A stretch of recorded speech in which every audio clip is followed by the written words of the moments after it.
விடுதலை புலிகளின் தலைவருடைய உடல் எங்கே புதைத்தது தொடர்பாக தனக்கு எதுவுமே தெரியாது இதுவரை.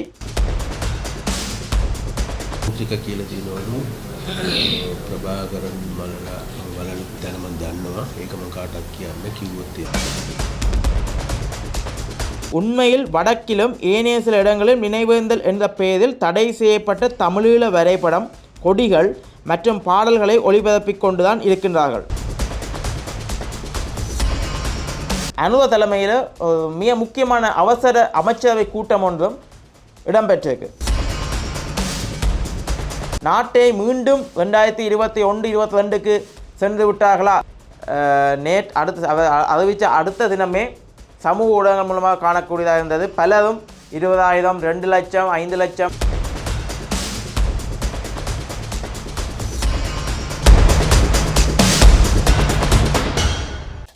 ஜெஃப்னாப்புடைய நேயர்களுக்கு வணக்கம். இன்றைக்கு இடம்பெற்ற முக்கியமான சம்பவங்கள், செய்திகளுடைய தொகுப்பாக தான் இந்த காணொளி அமைய போகுது.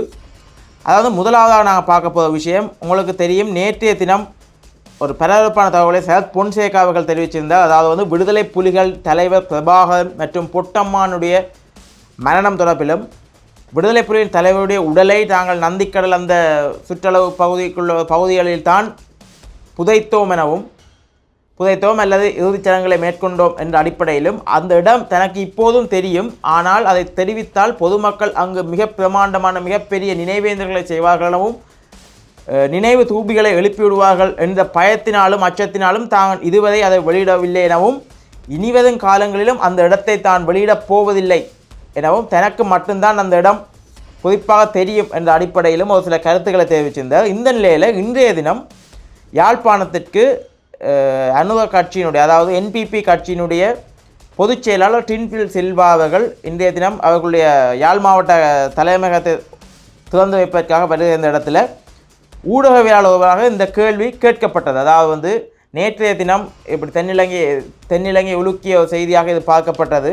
இது தொடர்பில் உங்களுக்கு ஏதாவது தெரியுமா? அதாவது விடுதலை புலிகளின் தலைவருடைய உடலை எங்கே அவர்கள் புதைத்தார்கள் என்ற தொடர்பில் உங்களுக்கு ஏதாவது தெரியுமா? அரசாங்கம் என்ற அடிப்படையில் ரகசியங்கள் உங்களிடம் சொல்லப்பட்டதா என்ற அடிப்படையில் கேள்வி கேட்கப்பட்டது. அதற்கு டில்வின் சில்வா சொன்ன பதில், இது சரத் பொன்சேகாவுடைய அரசாங்கம் இல்லை, இது எங்களுடைய அரசாங்கம், எங்களுடைய அரசாங்கத்தில் இனவாதத்துக்கு இடமில்லை, மேலும் இந்த விடயம் தொடர்பாக, அதாவது விடுதலை புலிகளின் தலைவருடைய உடல் எங்கே புதைத்தது தொடர்பாக தனக்கு எதுவுமே தெரியாது இதுவரை என்ற அடிப்படையில் கருத்து தெரிவிச்சிருந்தவர்.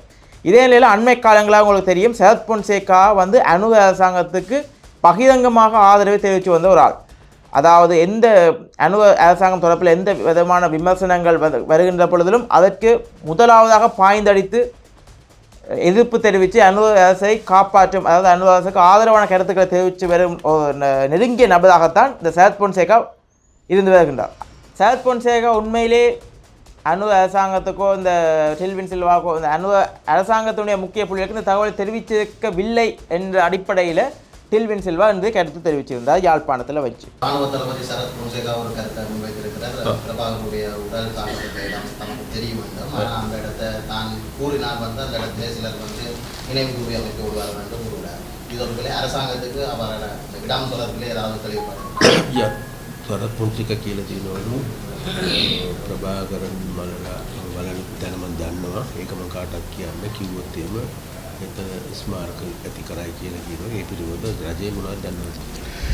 නෑ අපි ඒ සම්බන්ධ අපිට කිසි අවබෝධයක් නෑ. සරත් පොන්සේකා කියන ආණ්ඩුවේ කෙනෙක් නෙවෙයි, හිටපු හමුදාපතිවරයා. ඒ ඔහු පිටිමිට ප්‍රකාශ කරන ඒ ප්‍රකාශ වලට අපේ වගකීමක් නෑ.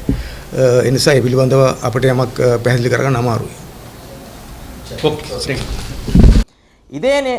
இதே நேரத்தில் இன்றைய தினம் மஹிந்த அணி கொழும்பில் ஒரு மஹிந்த அணியினுடைய எம்பியால், அதாவது பொதுஜன பெரமுடைய கட்சியினுடைய எம்பி ஒரு ஊடக அறிவிப்பினை வெளியிட்டிருக்கார். அதாவது அவர் என்ன தெரிவிச்சிருக்கிறார் என்றால், இலங்கையின் போர் வெற்றி நாளை இனப்படுகொலை நாளாக பிரகடனப்படுத்துவதற்கு எவ்விதத்திலும் இடமளிக்க மாட்டோம் என்ற அடிப்படையில் தெரிவிச்சிருக்கார். தெரிவித்தது யாருன்னு பார்த்தீங்கன்னு சொன்னால், ஸ்ரீலங்கா பொதுஜன பெரமுன கட்சியினுடைய நாடாளுமன்ற உறுப்பினர் சாணக்க மாத்துக்கொட.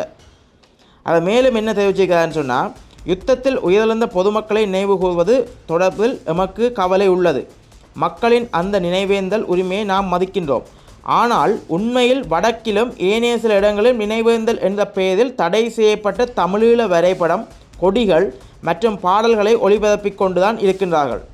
எமது முப்படையினர் தங்களது உயிரை தியாகம் செய்து பாதுகாத்த இந்த ஒற்றையாட்சி நாட்டில் பயங்கரவாத அடையாளங்களுடன் இவ்வாறு நினைவேந்தல்களை நடாத்துவதற்கு ஒருபோதும் அனுமதிக்கக்கூடாது. நாடாளுமன்றத்திற்கு வடக்கு மாகாணத்திலிருந்து தெரிவாகி வந்துள்ள சில நாடாளுமன்ற உறுப்பினர்கள் தொடர்ந்தும் இனவாத கருத்துக்களே பேசி வருகின்றார்கள். இவர்கள் இத்தகைய இனவாத பிரச்சாரங்களை முன்னெடுத்தே நாடாளுமன்றத்துக்கு தெரிவாகியுள்ளனர். தற்சமயம் அவர்கள் இலங்கையின் போர் வெற்றி நாளை இனப்படுகொலை தினமாக உத்தியோகபூர்வமாக பிரகடனப்படுத்துமாறு கோரிக்கை விடுத்து வருகின்றனர். நாட்டின் ஒற்றையாட்சி அமைப்பை பாதுகாப்பதாக கூறிய இவர்கள் நாடாளுமன்ற உறுப்பினர்களாக சத்தியப்பிரமாணமும் செய்து கொண்டனர். இவ்வாறு இருக்கையில் இலங்கைக்கு எதிராக இனப்படுகொலை தினத்தை பிரேரிப்பதற்கு இவர்களுக்கு என்ன உரிமை உள்ளது என்று அவர் கேள்வி எழுப்பியுள்ளார். இவ்வாறாக இவர் கேள்வி எழுப்பின பின்னணியில் என்ன விஷயத்தை குறிப்பிட்டு சொல்லாதுன்னு சொன்னால், அண்மையில் தமிழ்நாட்டினுடைய முதலமைச்சராக திரு ஜோசப் விஜய் அவர்கள் தெரிவாகின்ற பின்னணியில் இலங்கை தமிழ் எம்பிக்கள் பலராலும் கடிதங்கள் அனுப்பப்பட்டன. அதிலே மிக முக்கியமாக குறிப்பிடப்பட்ட ஒரு விடயம்தான் இந்த மே 18 தினத்தை இனப்படுகொலை நாளாக பிரகடனப்படுத்தி அதை ஒரு துக்க தினமாக பிரகடனப்படுத்த சொல்லி தமிழ் தலைவர் உதாரணமாக சுரேஷ் பிரேமச்சந்திரன், கஜேந்திரகுமார் பொன்னம்பலம், ஸ்ரீதரன் அவர்கள் அனைவருமே கடிதம் அனுப்பியிருந்தார்கள். இதன் ஒரு எதிர் விளைவாகத்தான் இந்த பொதுஜன பெரமுன கட்சி எம்பியினுடைய கருத்து அமைஞ்சிருக்கா என்றதுதான் முக்கியமான ஒரு விடயமாக பார்க்கப்படுகின்றது. அடுத்து நாங்கள் பார்க்க போகிற விஷயம் மே 18 முள்ளிவாய்க்கால் தினத்தன்று நடந்த ஒரு சம்பவம். அதாவது மே 18 முள்ளிவாய்க்கால் சம்பவ தினத்தன்று சிங்கள அரசை எதிர்த்தும் சிங்கள அரசினுடைய இனவாதத்தை சிங்கள அரசினுடைய இன அழிப்பை வலியுறுத்தியும் மோட்டார் சைக்கிள் பேரணி ஒழுங்கமைக்கப்பட்டிருக்கின்றது. அந்த பேரணியில் சென்ற 3 நபர்களை இன்றைய தினம் போலீசார் கைது செய்திருக்கின்றனர். போலீசார் அதற்கு தெரிவித்த காரணம், இவர்கள் சட்ட விதிமுறைகள், அதாவது மோட்டார் வாகன சட்ட விதிமுறைகளை மீறி பயணித்தார்கள் எனவும் பொதுமக்களுக்கு ஆபத்தை ஏற்படுத்தக்கூடிய வகையில் பயணித்தார்கள் எனவும் தலைக்கவசம் இன்றி பயணித்தார்கள் என்ற அடிப்படையிலும் 3 வகையான முக்கிய குற்றச்சாட்டுகளை வைத்து இவர்களை கைது செய்கின்றார்கள். இதேவேளை சிசிடி கேமரா காட்சிகள் ஆதாரங்கள் ஊடாக நீதிமன்றத்தில் முல்லைத்தீவு போலீசார் முன்னிலைப்படுத்த உள்ளனர் என்ற செய்தியும் வெளியாகிருக்கின்றது. இது உண்மையிலே இளைஞர்களை குறிவைத்து முள்ளிவாய்க்கால் தினத்துக்கு சென்று இளைஞர்களை குறிவைத்து தாக்கல் நடத்தப்படுகின்றதா அல்லது இளைஞர்களை மிரட்டுகின்ற ஒரு பாணியான செயற்பாடுகளா என்பதை பொறுத்திருந்துதான் பார்க்க வேண்டும். மூன்றாவதாக நாங்கள் பார்க்க போன முக்கிய விஷயம் அந்நிய செலாவணி தட்டுப்பாடு. அதாவது இலங்கையில் மீண்டும் பொருளாதார நெருக்கடி ஏற்பட்டு விட்டதா என்ற செய்திகள் இப்போ சமூக ஊடக பரப்புகளில் பெரிதும் பேசப்படுற ஒரு விஷயமாக காணப்படுகிறது. இதற்கு காரணம் டொலரினுடைய திடீர் விலையேற்றம். டொலர் 344 ரூபாய் வரையில் திடீரென அதிகரிப்பினை ஏற்படுத்தியுள்ளது. இது தொடர்பில் இன்றைய தினம் அனுர தலைமையில் மிக முக்கியமான அவசர அமைச்சரவை கூட்டம் ஒன்றும் இடம்பெற்றிருக்கு. அந்த வகையில் அங்கே அதாவது நாட்டினுடைய ஜனாதிபதி அனுரகுமார் திசாநாயக்க தெரிவிக்கையில், தற்போதைய சூழ்நிலையில் வெளிநாட்டு நாணய பயன்பாடானது மிகவும் பொறுப்புணர்வுடனும் முறையான நிர்வாகத்துடனும் கையாளப்பட வேண்டும். இலங்கை போன்ற இறக்குமதிகளில் பெரிதும் தங்கியுள்ள ஒரு நாட்டுக்கு அந்நிய செலாவணியை பாதுகாப்பது மிகவும் கடினமான மற்றும் சவாலான காரியம். இதன் காரணமாக அத்தியாவசியமற்ற பொருட்களின் இறக்குமதியை கட்டுப்படுத்த வேண்டிய கட்டாயம் ஏற்பட்டதாக தெரிவித்த ஜனாதிபதி, இவற்றை அத்தியாவசியமற்றவை என வகைப்படுத்துவதிலும் அவதானம் தேவை. ஒருவருக்கு அத்தியாவசியமற்றதாக தோன்றும் ஒரு பொருள் மற்றொருவருக்கு அத்தியாவசியமானதாகவும் இருக்கக்கூடும். எனவே இது குறித்து மிகவும் நிதானமாக சிந்தித்து முடிவெடுக்க வேண்டும் என்ற அடிப்படையில் அமைச்சர்களுக்கு ஒரு சில ஆலோசனைகளை வழங்கியிருக்கிறார். மேலும் நாட்டின் ஒட்டுமொத்த டொலர் கையிருப்பில் பெரும்பகுதி எரிபொருள் மற்றும் மோட்டார் வாகனங்களை இறக்குமதி செய்வதற்கு செலவிடப்படுகின்றது. எரிபொருள் இறக்குமதியை எந்த வகையிலும் நிறுத்த முடியாது என்பதால் மாற்று நடவடிக்கையாக வாகன இறக்குமதியை தற்காலிகமாக நிறுத்த வேண்டிய நிலை உள்ளது. எனினும் வாகன இறக்குமதியை முழுமையாக தடை செய்தால் தற்பொழுது கடுமையான முயற்சிகளுக்கு மத்தியில் மீண்டும் புத்துயிர் பெற்று வரும் உள்நாட்டு வாகன சந்தை முற்றிலும் வீழ்ச்சியடையும் அபாயம் உள்ளது. வாகன சந்தை வீழ்ச்சியடைவதை தடுத்து அதேவேளை டொலர் வெளியேற்றத்தை கட்டுப்படுத்தும் நோக்கில் ஒரு மாற்று மற்றும் நிரந்தரமான திட்டத்தை முன்மொழியுங்கோ என்ற அடிப்படையில் அமைச்சர்களுக்கு சில ஆலோசனைகளை வழங்கியிருக்கிறார் ஜனாதிபதி.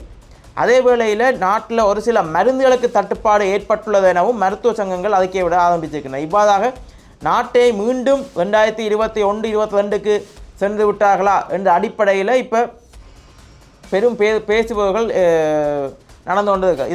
இதற்கு உதாரணமாக ரணில் தரப்பும் இப்பொழுது ஒரு சில விடயங்களை முன்வைக்க ஆரம்பித்து விட்டார்கள். அதாவது வந்து நாட்டினுடைய தேசிய அரசாங்கம் வேண்டும், தேசிய அரசாங்கத்தின் மூலமாக இந்த பொருளாதார சரிவுகளை சீர் செய்ய வேண்டும் என்ற அடிப்படையில் ஒரு சில கருத்துக்களை விஜயதாச ராஜபக்ஷ அவர்களும் தெரிவித்திருந்தார் என்பதுதான் குறிப்பிடத்தக்கது. அந்த வகையில் நாடு மீண்டும் வீழ்ச்சியடையுமா ஒரே விஷயத்தை நேற்று அனுரகுமார் திசாநாயக்க தெரிவிச்சிருக்கிறார். இந்த ஊரில் நான் இனி ஒரு காலமும் நாட்டை வீழ்ச்சியடைய விடமாட்டேன் என்ற அடிப்படையில் நாங்கள் ஏதோ செய்து நாட்டை மீட்டு விடுவோம் என்ற அடிப்படையில் பொதுமக்களுக்கு நம்பிக்கை தரும் ஒரு அறிவிப்பினையும் அனுரகுமார் திசாநாயக்க அவர்கள் நேற்றைய தினம் இந்த ஊரில் இடம்பெற்ற ஒரு நிகழ்ச்சியில் தெரிவித்திருந்தமையும் குறிப்பிடத்தக்கது.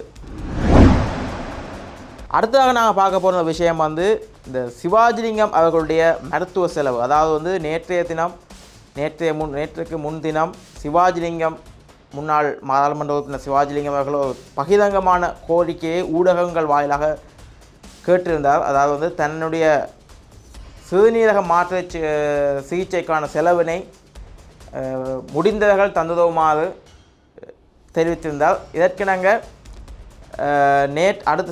அறிவித்த அடுத்த தினமே சமூக ஊடகங்கள் மூலமாக காணக்கூடியதாக இருந்தது. பலரும் 20,000, 2 லட்சம், 5 லட்சம், குறிப்பாக கேவி தவதாசா சட்டத்தரணி கேவி தவதாசா அவர்கள் 10 லட்சம் இவ்வாறாக பணம் வைப்பிடப்பட்டு வந்தது. அதனை சமூக ஊடகங்களிலே பலரும் பகிர்ந்திருந்தார்கள். இன்றைய தினம் இந்த அனுர தரப்பினுடைய அமைச்சர் சந்திரசேகரம் மற்றும் ரஜீவன் ஜெயச்சந்திரமூர்த்தி ஆகியோர் வந்து நேரடியாக போய் சந்தித்திருக்கின்றார்கள். உதவி எதுவும் செய்தார்களா இல்லையா என்ற தொடர்பிலாக இந்த விதமான கருத்துக்களும் இதுவரை செய்திகளும் வெளியேறவில்லை. ஆனால் நேரடியாக போய் சந்தித்து ஆதரவு கொடுக்கின்றார்கள். அது தொடர்பான காணொலியிலும் எங்களுக்கு கிடைக்கப்பெற்றிருக்கின்றது. இவ்வாறாக சிவாஜிலிங்கம் அவர்கள் ஒரு காலத்தில் போராட்டம் என்ற அடிப்படையில் பார்த்தால் எந்த விதமான நினைவேந்தலாக இருந்தாலும் சரி, இராணுவ கெடுபிடிகளுக்கு மத்தியிலும் வலிந்து துணிந்து நின்று போராட்டங்களை மேற்கொள்கின்ற ஒரு நபர். அந்த வேளை அவருக்குரிய அந்த பண உதவி கூடிய சீக்கிரத்தில் கிடைக்கப்பெற்று அவருடைய சிகிச்சை நல்லபடியாக அமைய வேண்டும் என்பதே எங்களுடைய எதிர்பார்ப்பாகவும் அமைகின்றது.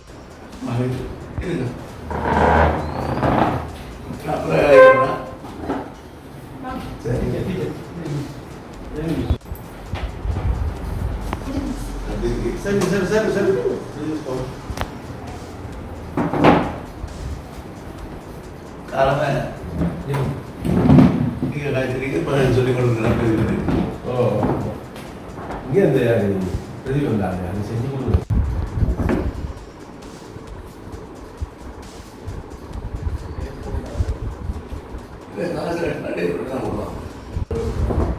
இல்லை அது 45 lakhs ஃபுல்லாக கட்டணும்.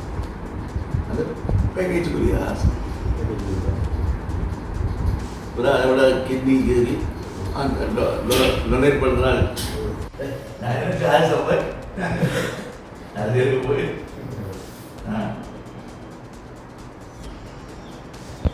கூப்பிட்டோட நான் பண்ணுறேன். நான் சொந்த கொடுக்க நான் எடுக்கிறேன்.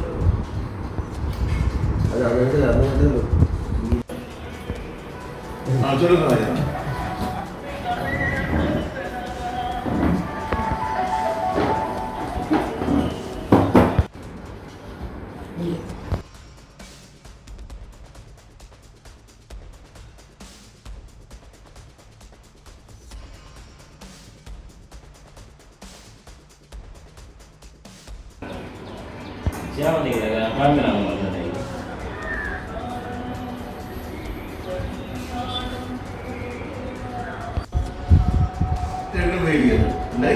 இது போன்ற மேலும் பல தகவலை அறிந்து கொள்வதற்காக ஜெஃப்னா புடியன் சேனலோடு இணைந்திருங்கள். நன்றி, வணக்கம்.